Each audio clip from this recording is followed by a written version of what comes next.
Et ces images que nous venons de voir, mesdames, messieurs, plantent si bien le décor, puisque nous allons parler de la saison d'hiver avec un ami justement du petit écran.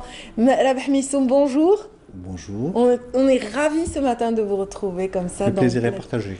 Oui, vraiment, toute l'équipe est super contente. Merci, merci. Depuis quelque temps, vous avez pris votre retraite. Oui, Vous ne présentez ça va plus faire la bientôt une année. météo. Ça va faire bientôt une Ça année. va faire bientôt une année et certainement que vous manquez à vos fans. Ils vont être ravis de vous revoir ce matin à l'antenne. Ben, j'espère qu'on sera à la hauteur.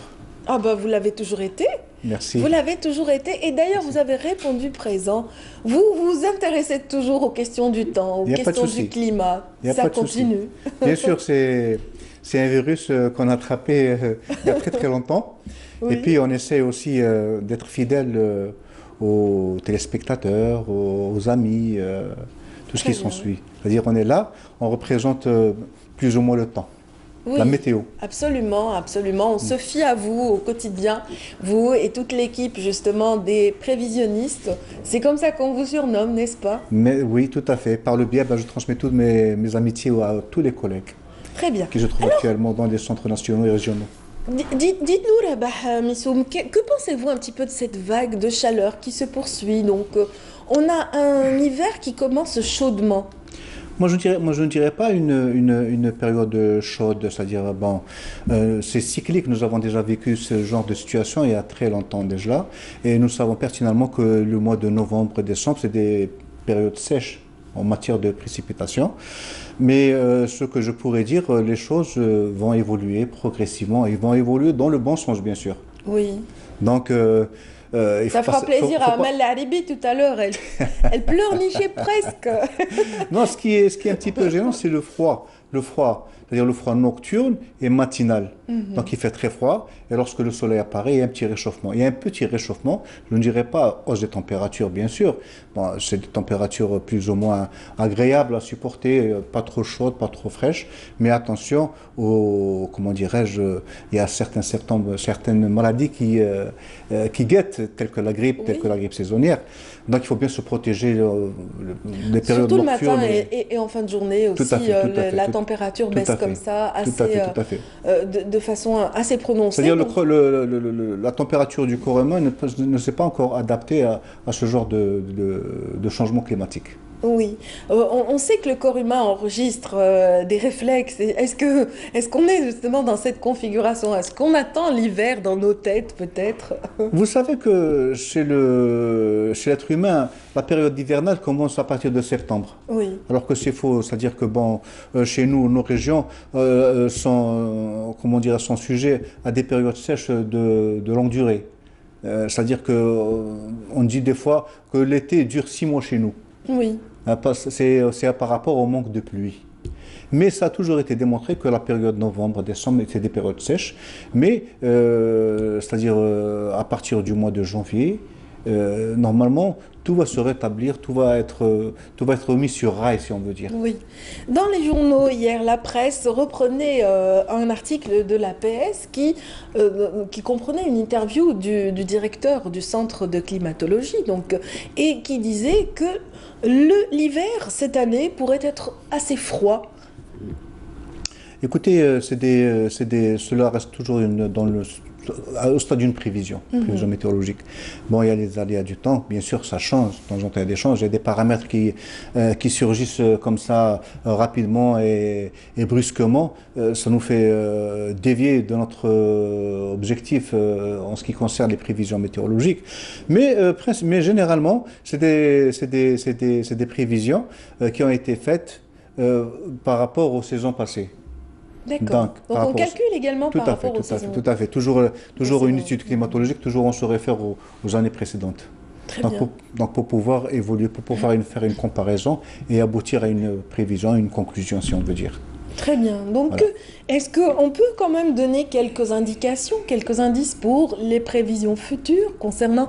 On vous disiez tout à l'heure que ça pourrait changer, que ça allait Oui, bientôt oui. basculer.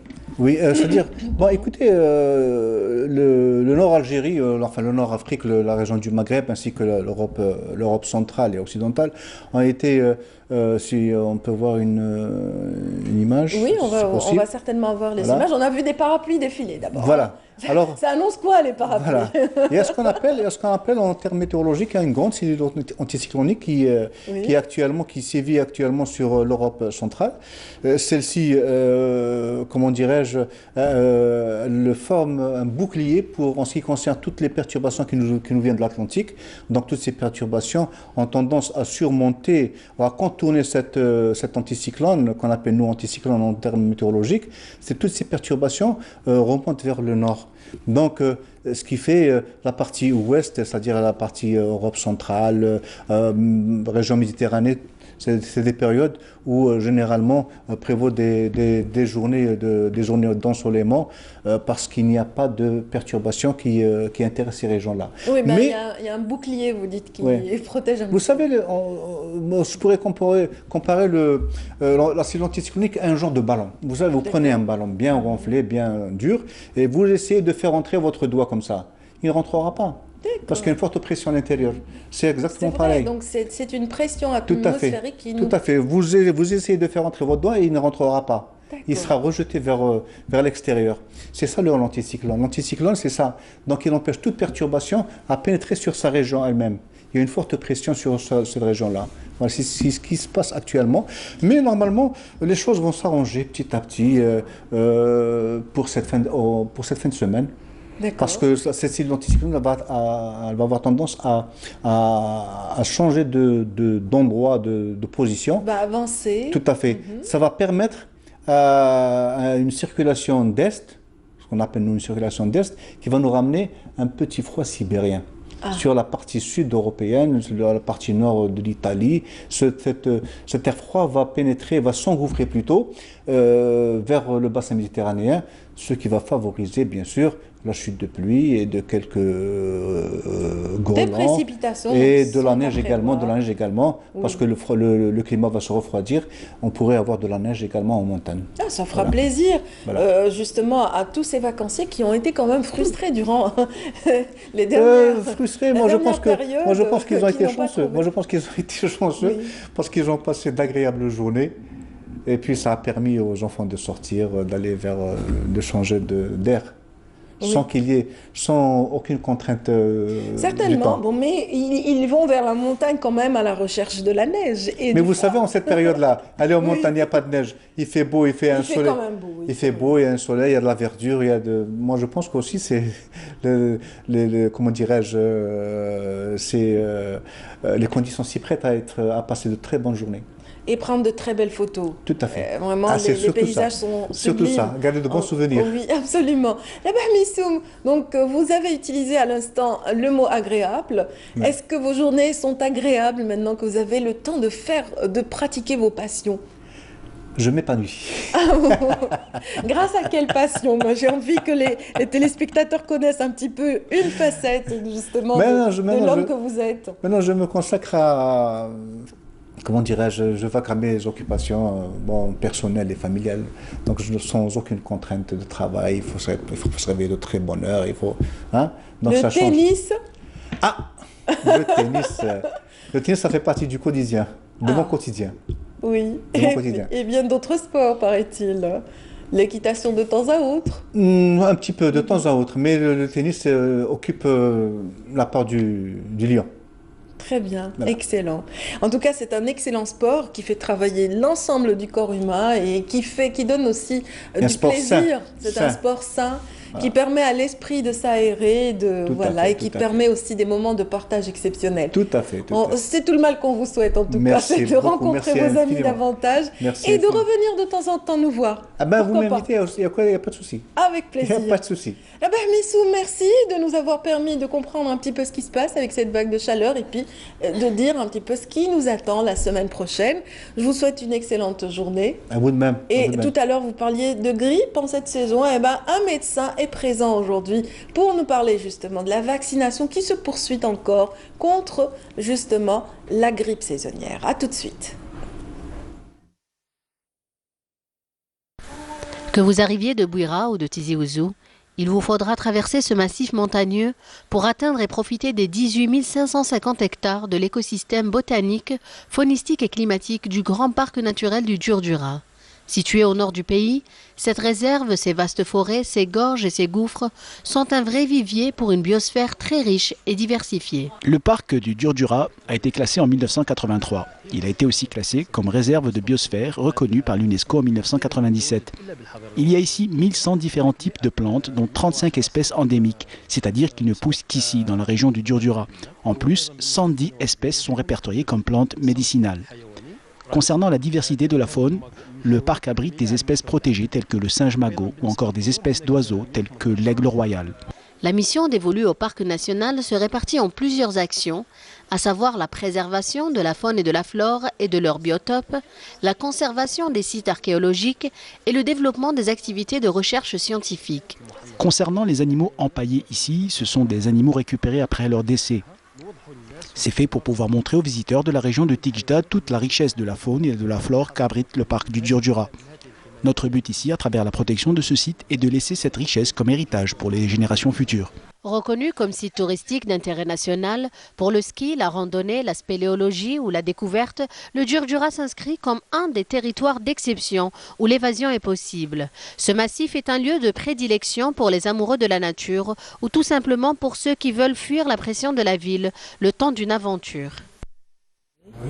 Et je vous l'avais promis tout à l'heure, un spécialiste est parmi nous ce matin, un pneumologue en l'occurrence, qui va nous parler un petit peu de la grippe saisonnière. Et oui, on était là en pleine montagne, Yasmine Chouir nous y a baladé, et puis voilà, on revient de la montagne pour parler un petit peu de ce qui attend quand il y a des vagues de froid. Bienvenue à vous, docteur Sofiane Ali Halassa. Donc merci d'avoir répondu à notre invitation ce matin pour un petit peu aiguiller, encourager je dirais peut-être. Oui, exactement. Il faut savoir que c'est la période de vaccination antigrippale.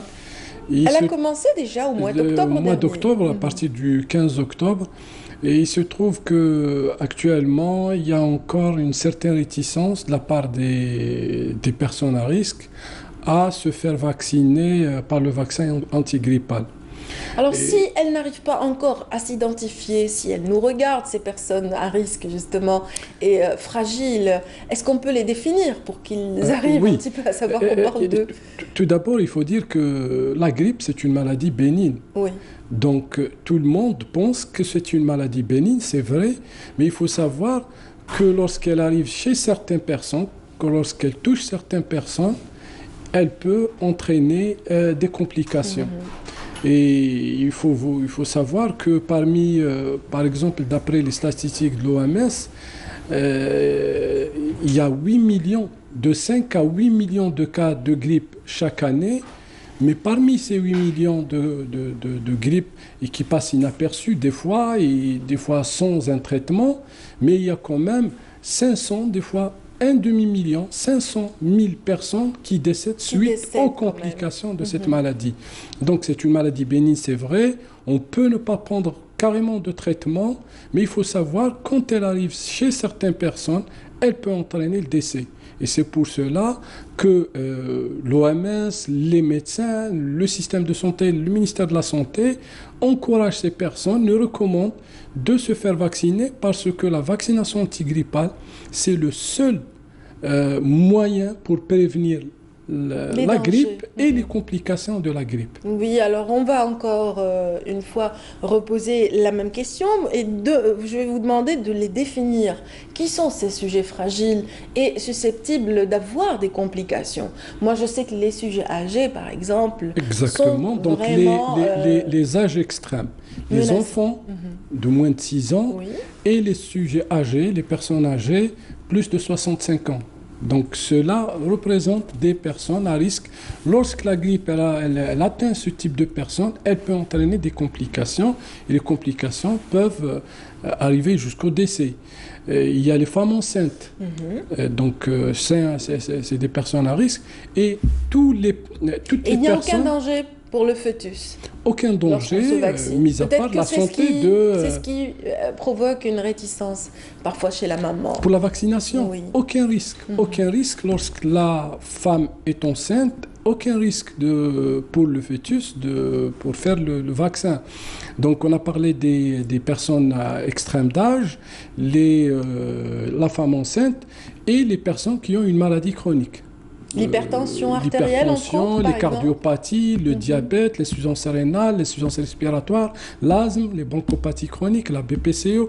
Donc toutes ces personnes... Le Crohn aussi, certaines maladies oui, les maladies chroniques qui, lorsqu'ils sont atteints d'une grippe, cette grippe peut se compliquer. Et pour cause, c'est-à-dire ce sont des maladies qui un petit peu atteignent l'immunité de l'être humain. Donc il y a moins de risque l'immunité de la personne. Et donc la grippe, quand elle arrive dans un organisme qui est fragilisé sur le plan immunitaire, elle se complique rapidement. Oui. Et donc voilà, le ministère, je disais, le ministère de la Santé, de la Population et de la Réforme hospitalière a choisi donc de communiquer encore par rapport à cette campagne qui se poursuit, campagne de vaccination. Oui, c'est-à-dire on a fait, le ministère de la Santé a recommandé. Après un mois ou pratiquement maintenant plus de 2 mois, il y a encore une réticence de la part de ces personnes pour se faire vacciner. C'est pour cela, je pense que les gens qui sont derrière ce dossier veulent donner encore, booster la vaccination anti-grippale. Il faut dire, on le disait tout à l'heure avec l'invité qui était juste avant vous, on le disait que la vague de froid était... un peu retardée. Voilà. C'est vrai qu'elle a été un petit peu retardée par cet anticyclone dont il a parlé tout à l'heure. Mais bon, maintenant, le froid arrive, on le sait. Et c'est vrai que donc, là, voilà, tant qu'il faisait chaud... C'est l'occasion pour prévenir dès maintenant, parce que c'est vrai, des fois, il faut savoir que la période de la grippe peut arriver jusqu'à mois de mars. Oui. Donc, il est toujours préférable et utile, si on ne l'a pas fait encore, il faut le faire parce que on le dit, on le répète et tous les médecins et les organisations internationales qui luttent contre cette maladie disent que les complications peuvent être fatales secondairement à cette maladie qui apparemment pour tout le monde elle est bénigne. Voilà, donc d'où la nécessité de se prévenir. Voilà, il y a de se prémunir aussi. Donc il y a cette vague de froid qui arrive, donc il faudrait profiter.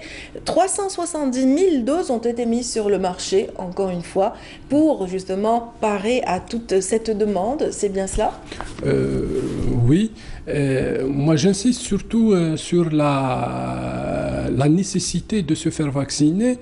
Parce qu'on a certains patients, je le dis sur le plan pratique, qu'est-ce qu'on entend des malades, les personnes à risque, c'est qu'ils pensent que lorsqu'ils font le vaccin, c'est pas utile. Et des fois, il y a certaines personnes qui pensent que lorsqu'ils font le vaccin, ils font plus de grippe. Ça, c'est faux. C'est faux et catégoriquement faux. Il faut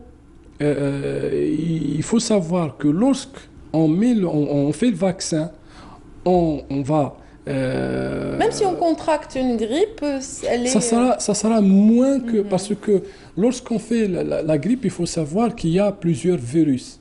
Et donc notre vaccin, il contient au moins 3 types de virus. Donc on sera immunisé contre le maximum, les virus les plus fréquents de cette année. Même si on fera une grippe, ça sera une grippe amoindrie parce qu'on a déjà une immunité contre les principaux virus qui circulent dans la population. En tout cas, le vaccin est disponible un petit peu partout dans les structures sanitaires. Et puis, cette année, exceptionnellement, les pharmaciens ont été impliqués. Ils ont eu l'autorisation d'assurer la vaccination donc, des sujets dans les c'est pour différents faciliter quartiers. la vaccination. La vaccination. Donc voilà, je pense que tout a été dit. le message a été lancé, Oui, hein, docteur? Oui, merci. Merci à vous, en tout cas, de nous avoir permis de rappeler l'utilité de la vaccination antigrippale et de rappeler aussi que des doses supplémentaires sont sur le marché. Monsieur Sofiane Ali Halassa, on vous laisse rejoindre vos étudiants puisque vous enseignez à la faculté de médecine et votre cours vous attend. Merci. La pneumologie, donc, à l'honneur dans quelques minutes. Merci. Merci infiniment.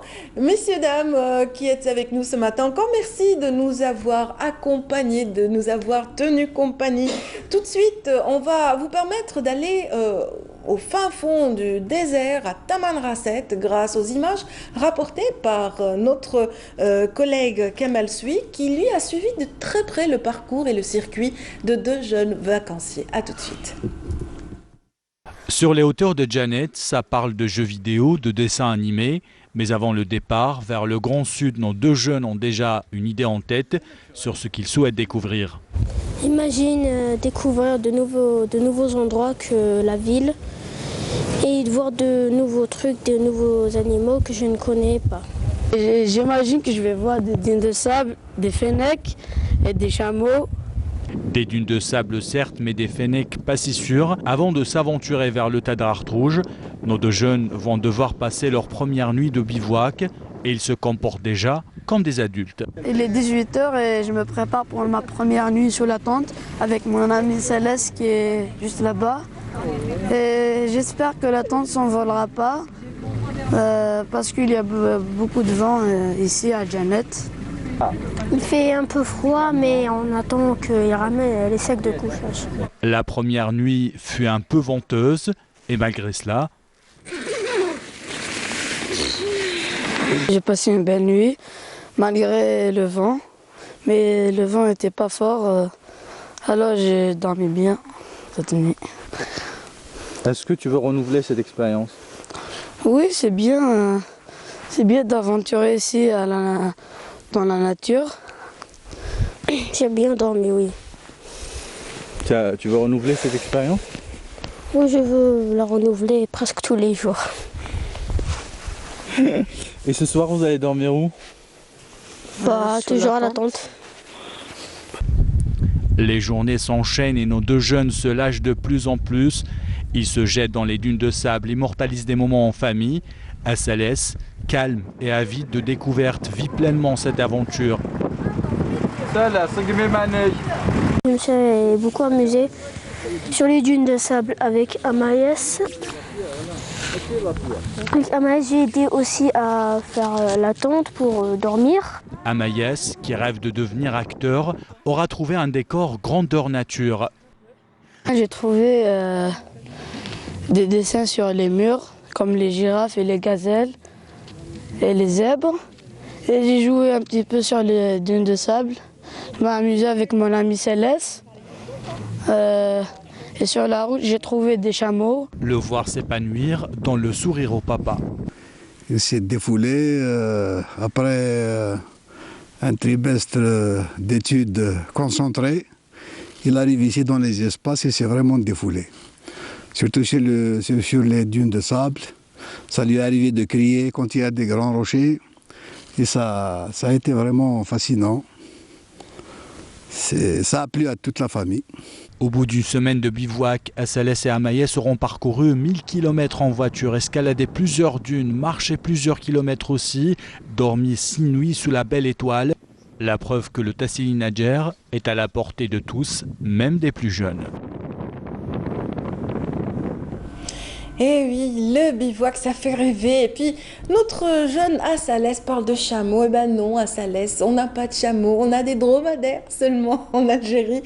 Et puis voilà, leur prochaine escale, c'est bien Tamanrasset, je le disais tout à l'heure. Et là, ils ont profité des grandes étendues de Janet.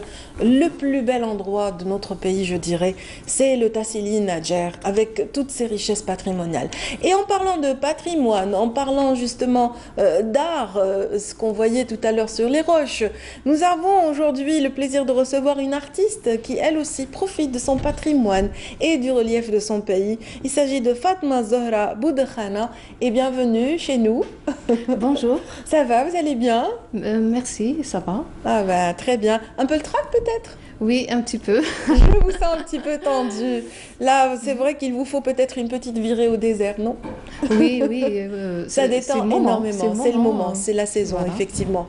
Donc, Fatma Zohra Boudekhana, vous exposez actuellement donc, à la Galerie France Fanon, c'est bien cela, Voilà. avec tout un collectif d'artistes issus de différentes régions du pays.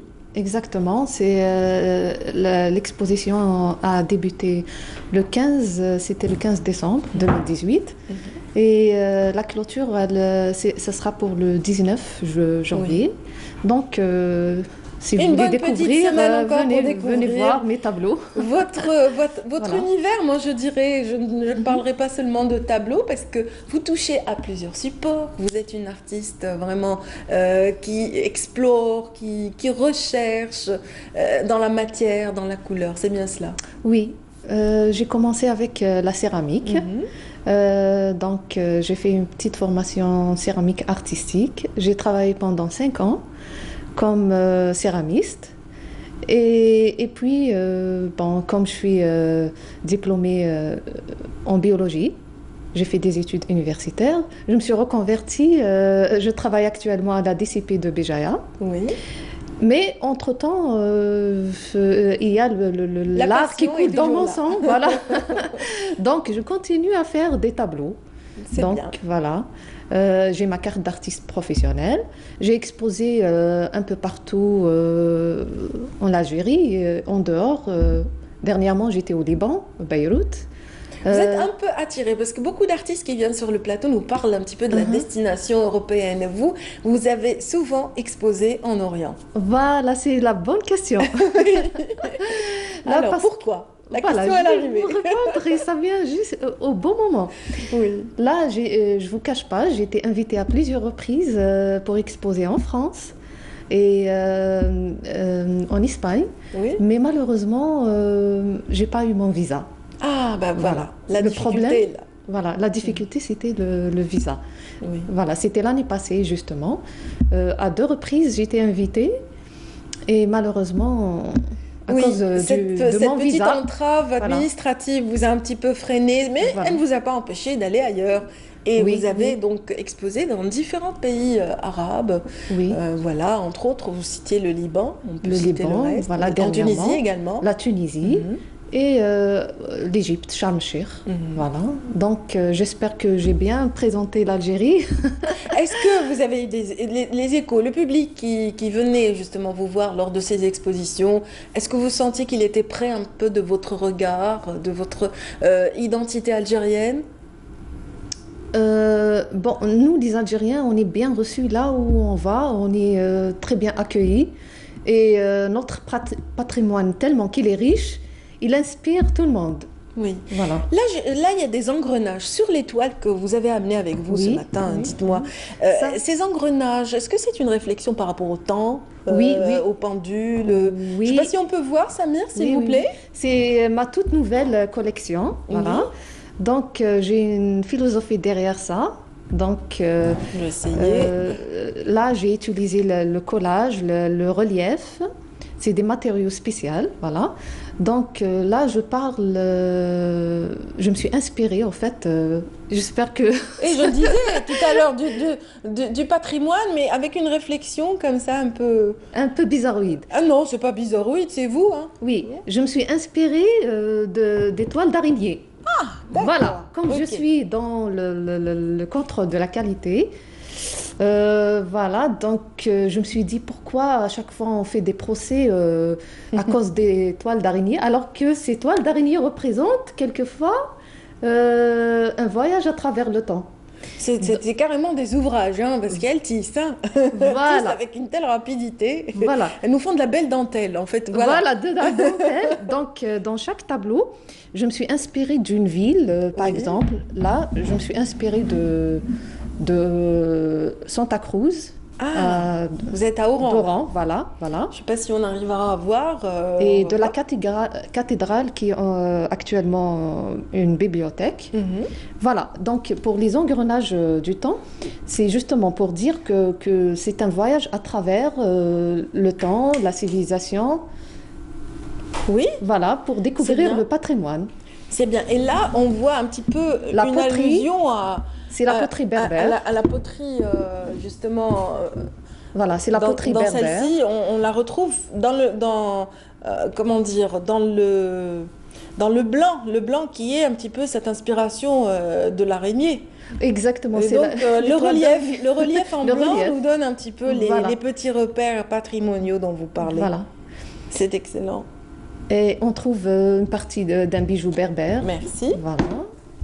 Là, je représentais notre fameuse Imaguraya de Béjaïa. On est à Béjaïa, là. La montagne qui a la forme d'une femme endormie. Moi, je voulais lui donner des ailes, comme un papillon. Ah bon? Voilà. Et pourquoi? Vous en aviez marre qu'elle dorme? Oui, peut-être. Il est grand temps qu'elle voyage, qu'elle découvre le monde. Sa vie de femme. On peut l'imaginer comme ça. Ce n'est qu'une montagne, voyons. Voilà. Ce n'est qu'une montagne, Fatma Zahra. Mais voilà, donc c'est un petit peu cet univers que vous proposez au niveau de la salle France Fanon actuellement. Et vous êtes passé aussi par un autre support. Il y a eu la céramique, il y a eu la peinture et il y a eu aussi une étape où vous avez traité le verre. Le verre, voilà. J'ai travaillé un bon moment sur la décoration sur verre. J'avais des commandes et tout. Et comme je me suis reconvertie à mon travail comme biologiste, donc j'avais plus le temps. Parce que ça demande beaucoup de patience. Beaucoup de précision, beaucoup de patience, voilà. Mais on sent, donc c'est l'influence un petit peu du vitrail et de la verrerie. C'est un ensemble, voilà. Ouais, donc on voit quand même que ça se poursuit quelque part dans la composition et voilà. Donc vous avez touché à plusieurs supports. J'imagine qu'un jour vous nous viendrez avec une belle installation, pourquoi pas, ou des sculptures. Bien sûr, pourquoi pas. Mais là, j'étais dernièrement à Oran. C'est pour l'écrin d'art. C'était un grand événement de marché d'art de fin d'année. Donc, on était à Sheraton, l'hôtel Sheraton à Oran. Mais malheureusement, on n'a pas vu le public qui était chaleureux, c'est-à-dire qui était vraiment intéressé par l'art. Et ça reste un petit peu... Oui. C'est-à-dire que ça n'a pas un petit peu satisfait votre attente. Oui, on aimerait bien que... C'est-à-dire, nous les artistes, tout ce qu'on espère, c'est qu'on soit accueillis par... le public. Le public, voilà. Oui. Voilà. En tout cas, c'est tout le mal qu'on vous souhaite, Fatma Zahra Boudkhana. J'espère qu'ils seront nombreux après cette séquence à vous rejoindre à la salle France Fanon, c'est à Riyad El Fath, à l'occasion de cette belle exposition. Alors, l'intitulé de l'exposition, c'est Trait d'union. Trait d'union, voilà. C'est bien cela. Donc, Trait d'union, c'est jusqu'au 19, mesdames, messieurs, si vous avez envie de découvrir davantage l'univers de notre artiste, Fatma Zahra Boudkhana, donc ambassadrice de la ville de Béjaïa et de l'Algérie entière, parce que oui, parce que vous nous représentez aussi à l'étranger. Bientôt d'ailleurs vous partirez en Europe pour une belle exposition. Oui, je suis invitée à exposer à Berlin. Et là, j'espère que cette fois-ci, j'arriverai à avoir mon visa. On l'espère, on croise les doigts pour vous. L'Algérie. On croise les doigts avec vous et on fait de belles petites prières pour que vous y soyez. Donc, merci, Inch'Allah. Merci beaucoup. Bon vent en tout cas pour cette belle exposition qui vous attend. Et mesdames, messieurs, tout de suite, je vous propose une virée dans un petit village, un beau petit village du Durdura. Donc, visité par notre collègue Halim Yarish, c'est l'un des villages les plus à même d'accueillir les festivités de Yennayer. Tout a été déployé dans cet espace justement communautaire pour bien célébrer le nouvel an berbère. Donc voyons un petit peu ce reportage avant de retrouver nos amis qui vont dans le même sens d'ailleurs. Parmi les nombreux villages situés à Bni Wertilen, wilaya de Sétif, la tradition de Tejmat réunit les villageois pour relever un défi de taille. En effet, tout le monde s'active à l'occasion de la célébration du Nouvel An Amazigh. Petits et grands s'affairent pour donner un nouvel éclat au village qui participe cette année au concours du plus beau et plus propre village. Je repeins les murs et je nettoie le village qui va participer au concours du village le plus propre, en espérant qu'il y ait beaucoup de participants. On est en plein préparatif avec le concours du village le plus propre. On se rencontre tous les vendredis après la prière pour donner un coup de main et renforcer les équipes pour le concours. Cela fait déjà plus de 20 jours qu'on est dessus et j'espère qu'on gagnera. Il règne ici une ambiance bon enfant ou une concurrence saine entre les différents villages participant au concours et l'occasion de fêter le Nouvel An dans la joie. On doit être main dans la main pour faire en sorte que tous les quartiers du village soient propres. Bni Wertilen est connu pour la propreté de ses villages.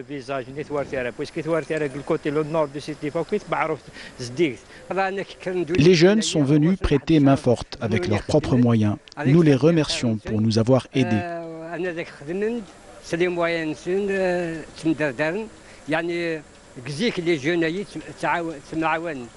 Cette tradition, aujourd'hui bien ancrée, permet de mettre en avant les valeurs de propreté et de protection de l'environnement, une initiative qu'il serait judicieux de proposer à d'autres régions d'Algérie. Ces valeurs de partage, ces valeurs justement de solidarité à l'effet de vivre de grands moments comme celui de Yennayer, eh ben, elles ont leur ancrage dans une autre région d'Algérie, avec Amran en l'occurrence, et nos invités, ambassadeurs de cette région, sont là pour justement en témoigner. Malik Lounès, bienvenue. Merci. Et bienvenue également à Rabah Touhouch. Merci, bonjour. Donc voilà, vous êtes des habitants de Ait Amran, donc cette localité de la wilaya de Boumerdes qui se prépare au même titre que ce village que nous venons de voir, Bni Wertilen, à accueillir Yennayer cette année. Alors, Monsieur Lounès, vous faites partie du noyau dur d'un comité d'organisation de Yennayer dans cette région, c'est bien ça? Oui, nous sommes les citoyens de Bni Amran. Oui. Vous n'êtes pas une association. Nous ne sommes pas une association, voilà. Nous ne sommes pas du tout. Nous sommes des citoyens désignés par les citoyens dans une assemblée générale où tout le monde presque a participé pour représenter justement cet événement qui est trop cher à nous, je peux dire voire même sacré. Oui, tout à fait. Donc on n'a pas voulu justement, nous voulions que les citoyens, rien que les citoyens qui fêtent ou qui organisent cette festivité, qui s'impliquent. Voilà. Heureusement, c'est toute la population qui s'est impliquée. Bni Amran, c'est une commune qui compte près de 35 000 habitants. Oui. Donc, avec toutes ces montagnes, avec toutes ces souderies. Plein de petites bourgades, une quarantaine de petits villages comme ça, qui se complètent. Oui, il y a 25 souderies à Samran. Donc, sa spécificité surtout, fait que Nair à Ait Amran, il a toujours réussi. Pourquoi? Parce que tout le monde, bon, nous, les Mazirs, on nous appelle Mazir, nous sommes, c'est une région kabyle. Oui, c'est une région amazigh en tout cas. Kabyle, parce que kabyle, je dirais, les Amazirs, c'est une diversité de cultures. Absolument. Donc, nous, les Kabyles, nous avons notre spécificité aussi, Wadi Ser, Amran, Jouna, voilà, jusqu'à l'Akhdaria, jusqu'à. Oui. Nous avons notre spécificité, nous avons notre culture spécifique aussi. Donc c'est pour ça que Nair a réussi. Nous l'avons fait collectivement. À l'époque, on le faisait individuellement, c'est-à-dire en famille. Ça fait 3 ans de ça. Il est sorti. Très bien. Donc, voilà, il est sorti, on le fait collectivement. Et c'est tout le monde qui s'est impliqué, tout le monde qui s'est découvert, surtout que l'année passée, à 4 jours du 12, et il a été déclaré par le président de la République comme étant une journée férié, officielle. Donc, officiellement, dans le calendrier des fêtes nationales. Heureusement, c'est toute l'Algérie qui s'est découverte. Absolument. Elle a fait une réconciliation avec son identité, sa culture. C'est tout le monde qui s'est réveillé. C'est un événement qui doit certainement être très utile pour les enseignants. Vous qui étiez dans l'enseignement, n'est-ce pas, Monsieur Touhouch, pardon? Oui, absolument. Vous êtes enseignant de français, c'est bien cela? Oui, c'est ça. L'Algérie, avec toutes ses diversités, n'est-ce pas, culturelles, cette année, à Bni Amran, nous allons fêter, je vais redire un petit peu, nous allons fêter, donc, je vais dire la 3e édition. Oui. La 3e édition collective. Hein. Oui. Donc, avant, il y a eu des... Yennayer était fêté dans les Dchour, comme El Khalifa, comme beaucoup de bourgades, de petites bourgades. Et nous avons dit, bon, il est temps maintenant de le fêter en ville. Oui. Et la première édition, elle était ce qu'elle était. On a fait un petit peu ça dans la va-vite. C'était les premiers pas, merci. Ça vaut son pesant. La deuxième édition, ça a pris beaucoup d'ampleur. Donc, nous avons vraiment très, très bien réussi. On ne s'attendait pas à une telle réussite. Et on a décidé donc, pourquoi pas, de refaire encore... Et ça a donné lieu à des moments très joyeux, mais aussi de la couleur. Parce que les images que vous avez amenées ce matin et qui défilent depuis un moment, on a vu des femmes portant des plats de couscous et toujours vêtues de cet habit berbère qui est très beau, l'habit traditionnel. Et donc, elles vont être nombreuses, j'imagine, les dames, à préparer cet événement autour de vous. Absolument. D'ailleurs, nous avons, je ne vais pas dire nous avons réservé des espaces pour femmes, non, mais nous avons au contraire réservé, je vais dire réservé donc beaucoup plus de temps pour la participation de nos femmes. Il va y avoir donc des concours du meilleur plat, de la meilleure robe kabyle. Donc, vous-même, vous avez mis un très beau burnous ce matin. Merci. Donc, le burnous que vous portez est très élégant et il a l'air très beau. C'est tissé dans quelle matière? Ça a l'air tellement léger. Oui, c'est local, madame. C'est local, c'est tissé dans une déchira d'El Sirabah qui n'est pas très loin du chef-lieu de la commune de Bni Amran. Et c'est de la laine? C'est de la laine, oui, c'est de la laine. Elle a une brillance, c'est pour ça que j'ai posé la question, parce que la laine en général, on s'attend à ce qu'elle soit un peu lourde, et là c'est très léger. C'est très léger, c'est bien fait, madame. C'est très fin. C'est des mains de fées qui le font. C'est excellent. C'est l'expérience.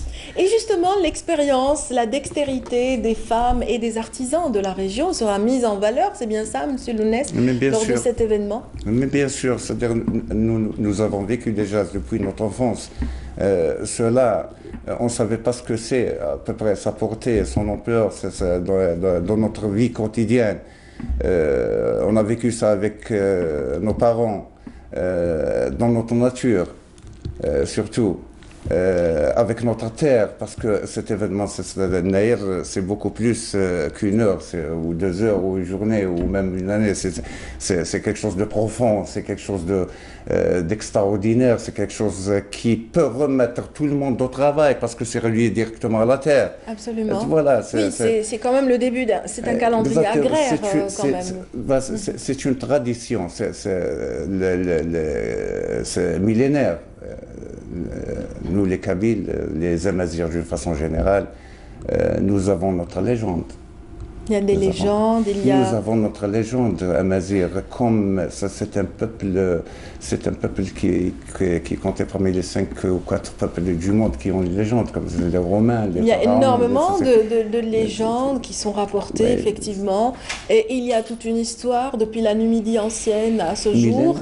Et donc, vous allez pouvoir enseigner ça aux enfants. Moi, j'y venais parce que je disais tout à l'heure, vous qui êtes enseignant, c'est très important pour vous un événement pareil, parce que ça permet la vulgarisation auprès de la jeune génération. Et vous l'avez impliqué, cette nouvelle génération. Justement, madame, elle est partie prenante, pour ne pas dire, c'est la plus grande partie des festivités, ce sont les enfants, justement. Oui. Et pour les enfants, il est fait par les enfants. Une belle caravane. une très belle caravane. Nous avons associé, je vais dire, pratiquement toutes les écoles de toutes les chours, les déchets qu'il y a dans la localité, dans la commune de Bni Amran. Donc, c'est la joie, c'est l'allégresse, comme vient de le souligner mon camarade. Et il a une portée, il a une dimension, madame. Il a une très forte dimension, une très forte portée. Et le fait d'associer nos enfants, de les impliquer, ce qui est très important, ça veut dire que c'est le flambeau qui sera transmis. Tout à fait. Il va être vraiment bien porté par notre future génération. On les prépare pour ça. Maintenant qu'il y a déjà l'enseignement de C'est loin d'être l'officiel tel qu'on le perçoit, tel qu'on a l'habitude de voir. Mais ces enfants vont exécuter une belle chorégraphie collective, une mosaïque culturelle sera composée, des carrés, tout a été un petit peu mis en scène et c'est ça qui apportera la touche intéressante de cette grande manifestation. Oui. C'est une mosaïque, nous allons voir, madame, un peu de... On a essayé de présenter toute la diversité culturelle amazigh qui existe d'abord en Algérie, pour ne pas dire à travers le monde. Et justement, ce qui est bien dans cette caravane, c'est que elle est faite par des jeunes, elle est encadrée par des jeunes étudiants, des jeunes qui viennent juste de terminer leurs études. Très bien. Ils ne sont pas professionnels dans la chorégraphie, mais ils s'y mettent. C'est excellent. Et ça réussit, madame. Et justement, pour nous, c'est une manière, donc cette manière de les impliquer fait que nous leur donnons une responsabilité d'ores et déjà. Eh bien, excellent. Et vous allez voir, Inch'Allah, si vous serez là-bas, vous allez voir que la caravane, je vais dire, c'est le clou de toute la fête, madame. Nos aïeux, nos ancêtres, nous conter, nous raconter comme ça des petites légendes qu'on vient de le souligner, nous donner des petits objets à l'occasion. On fêtait Inaïr, c'est beaucoup plus avec les enfants. Et c'est ce qui va se passer même dans la caravane. Vous allez voir des festivités, de l'animation, mais enfantine toujours.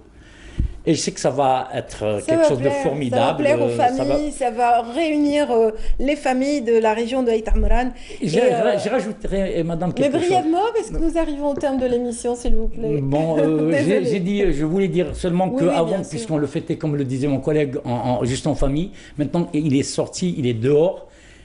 Et c'est tout le monde qui le fête.